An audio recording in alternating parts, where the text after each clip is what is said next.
అందరికీ నమస్కారం అండి. ఇప్పుడు చెప్పబోయే కథ పేరు తప్పు ఒకరు చేస్తే శిక్ష మరొకరికా? ఈ కథని రచించిన వారు గాయత్రి గారు. ఇక కథలోకి వెళ్ళిపోతే హాలులో సోఫాలో పడుకొని ఆలోచిస్తుంది వసుంధర. నిన్నటి వరకు ఎంతో ముచ్చటైన జీవితం వారిది. వసుంధర జగన్నాథం గార్ల ఏకైక సంతానం విహారి. వారికి పెద్దగా ఆస్తిపాస్తులు లేకపోయినా అందరితో మర్యాదగా ఉంటారు. జగన్నాథం గారు టీచర్గా పనిచేసి రిటైర్ అయ్యారు. నీతికి నిజాయితీకి మారుపేరు. పరువుకు ప్రాణమిస్తారు. కొడుకును ఇంజనీరింగ్ చదివించారు. విహారీ చక్కని రూపం, దానికి తగిన తెలివి కలవాడు. తన స్థితిగతులు తెలిసినవాడు. ఏ చెడు అలవాట్లు నేర్చుకోకుండా చదువు పూర్తి చేసి ఒక ప్రైవేటు కంపెనీలో ఉద్యోగం సంపాదించాడు. అందరితో మంచిగా ఉంటాడు. తండ్రి నేర్పిన నీతి నియమాలు పాటిస్తాడు. రఘునాథరావు పార్వతీగార్ల కుమార్తె సౌమ్య. 6 నెలల క్రితం సౌమ్యతో విహారీ పెళ్ళి ఘనంగా జరిగింది. సౌమ్య చక్కని అమ్మాయి. ఇద్దరిది చూడచక్కనైన జంట. అందరితో కలివిడిగా ఉంటుంది. తొందరగానే అందరితో కలిసిపోయింది. సాఫీగా సాగుతున్న వారి జీవితాలలో వారం రోజుల క్రితం తుఫాను చెలరేగింది. విహారీ సౌమ్య షాపింగ్కి వెళ్ళి వస్తుండగా అమ్మ అన్న పిలుపుతో ఈ లోకంలోకి వచ్చింది వసుంధర. కళ్ళు తెరిచి చూస్తే ఎదురుగా విహారీ. ఎలా ఉండేవాడు ఎలా అయిపోయాడు. విరిగిన చేతికి కట్టు, తలకు బ్యాండేజీ, కమిలిన గాయాలు, కళ్ళు లోతుకుపోయి మొహం పీక్కుపోయింది. అమ్మా, ఏరా, ఏమన్నా కావాలా? మందులు వేసుకున్నావుగా, నీరసంగా ఉందా? అమ్మా, నేను సౌమ్యని తీసుకురావడానికి వెళదామనుకుంటున్నా. సౌమ్యనా?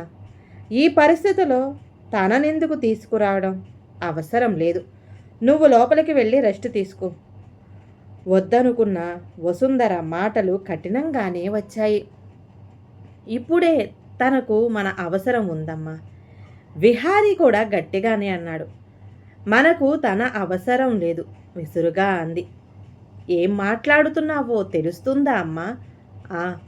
అయినా అదంతా తన తలరాత, మనమేం చేయగలం? కానీ అదంతా ఎవరి వలన జరిగింది? నా వలన కాదా? అయితే ఏం చేయమంటావు? హారతిచ్చి తీసుకురమ్మంటావా? కోపంగా అంది వసుంధర. అమ్మా, తను నా భార్య. అది ఒకప్పుడు, తనిప్పుడు చెడిపోయిన ఆడది. అమ్మా అని విహారీ అరిచిన అరుపుకు తుళ్ళిపడింది వసుంధర. వెంటనే తేరుకుని, ఎందుకురా అలా అరుస్తావు? ఇది నిజం కాదా? గట్టిగానే అడిగింది. అమ్మా, అది ఒక యాక్సిడెంట్. నాకు ఎలా జరిగిందో తనకు కూడా అంతే, అనునయంగా అన్న గట్టిగానే అన్నాడు విహారీ.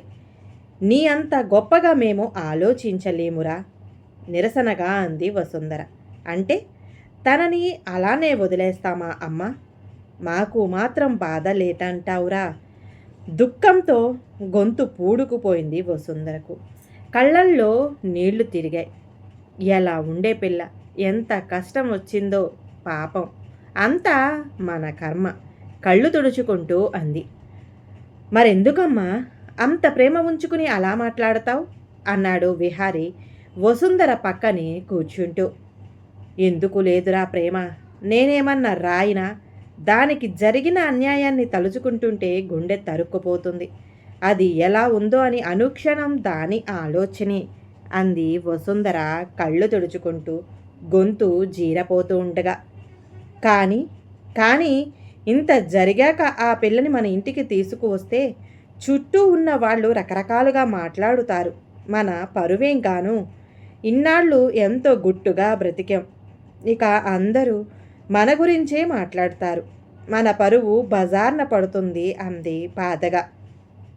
అంతే తప్ప తన మీద ప్రేమ లేక కాదురా.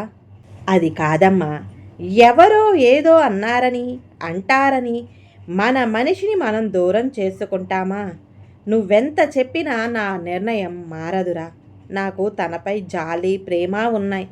కానీ తనని తీసుకువచ్చి మన పరువు బజార్న పడనివ్వను స్థిరంగా అంది వసుంధర. అబ్బా, ఎంతసేపు పరువు పరువు, అంతేకాని మనుషుల గురించి ఆలోచించవా అరిచాడు విహారి. వాడలా అరుస్తుంటే మీరేమీ మాట్లాడరేమిటండి? గొంతు పెంచింది వసుంధర జగన్నాథం గారికేసి తిరిగి. నానా, మీరన్నా చెప్పండి, అసలు ఇదంతా నా వల్లయేగా జరిగింది. ఆ గురుదత్తుగాడు ఆఫీసులో చేసిన అక్రమాలు నేను బయట పెట్టానని నాపై పగబట్టాడు. అదును కోసం వేచి చూశాడు. ఆ రోజు మేము బయటికి వెళ్ళడం చూసి మమ్మల్ని ఫాలో అయ్యాడు. ఎవరూ లేని చోట మాపై దాడి చేశాడు. నన్ను బాగా కొట్టి చంపడానికి ప్రయత్నించాడు. అడ్డు వచ్చిన సౌమ్యని కొట్టి నాపై పగ తీర్చుకోవడానికి తనని లాక్కెళ్ళి తనపై అత్యాచారం చేశాడు. ఆ రోజు జరిగినదంతా గుర్తు తెచ్చుకొని కళ్ళు తుడుచుకుంటూ చెప్పాడు విహారి. ఆ రోజు జరిగిన ఘోరం గుర్తుకు వచ్చి ఆ దంపతులకు కళ్ళల్లో నీళ్లు వచ్చాయి. ఒకవేళ తను లేకపోతే వాళ్ళు నన్ను చంపేసేవారు. అలా అనకురా కన్నా. వినలేనట్టుగా ఆవిడ విహారి చెయ్యి పట్టుకుంది. అమ్మా, ఒకవేళ వాళ్ళు నాపై దాడి చేసినప్పుడు నా కాళ్ళు కానీ చేతులు కానీ లేక రెండూ కానీ పోయావనుకో, తను నన్ను వదిలి వెళ్ళిపోతుందనుకుంటున్నావా అమ్మా? తను ఎప్పటికీ అలా చెయ్యదు. ఒకవేళ తను నన్ను అలా వదిలేస్తే మీరు భరించగలరా? తనకు నచ్చ చెప్పటానికి మీరు ప్రయత్నం చెయ్యరా? సూటిగా ప్రశ్నించిన విహారికి సమాధానం చెప్పలేక తల వంచుకున్నారు ఇద్దరు. నాన్న, మీరెన్నైనా చెప్పండి, సౌమ్య మిమ్మల్ని ఎంతో అభిమానించింది. ఆ రోజు మీకు యాక్సిడెంట్ అయ్యి ప్రాణం మీదకి వస్తే సౌమ్యే కదా నాన్న మీకు బ్లడ్ ఇచ్చి మిమ్మల్ని కాపాడింది అన్నాడు విహారి జగన్నాథం గారి కాళ్ళ దగ్గర కూర్చుంటూ. కొడుకు తల నిమురుతూ తల పంకించారు జగన్నాథం గారు. అవునరా విహారి, సౌమ్య నాకు తల్లిలా ప్రాణం పోసింది. అప్పుడే తనతో అన్నాను, ఇక నుండి నువ్వు నాకు కోడలు కాదు కూతురు అని అన్నారు కళ్ళు తుడుచుకుంటూ. మరి మీరే చెప్పండి నాన్న, మీ కూతురికే ఎలాంటి కష్టం వస్తే ఇలాగే వదిలేస్తారా? మీరు ఎంతోమందికి నీతి పాఠాలు నేర్పిన గురువు. మీరు చెప్పండి, తప్పు ఒకరు చేస్తే శిక్ష మరొకరికా? చెప్పండి. తమను నిలదీస్తున్న కొడుకు ఏ సమాధానం చెప్పాలో తెలియక మౌనంగా ఉండిపోయారు. కాసేపటి నిశ్శబ్దం తర్వాత విహారీ లేచి, మీకెవరికి ఇష్టమున్నా లేకపోయినా నేను సౌమ్యతో కలిసి బతకడానికే నిర్ణయించుకున్నాను.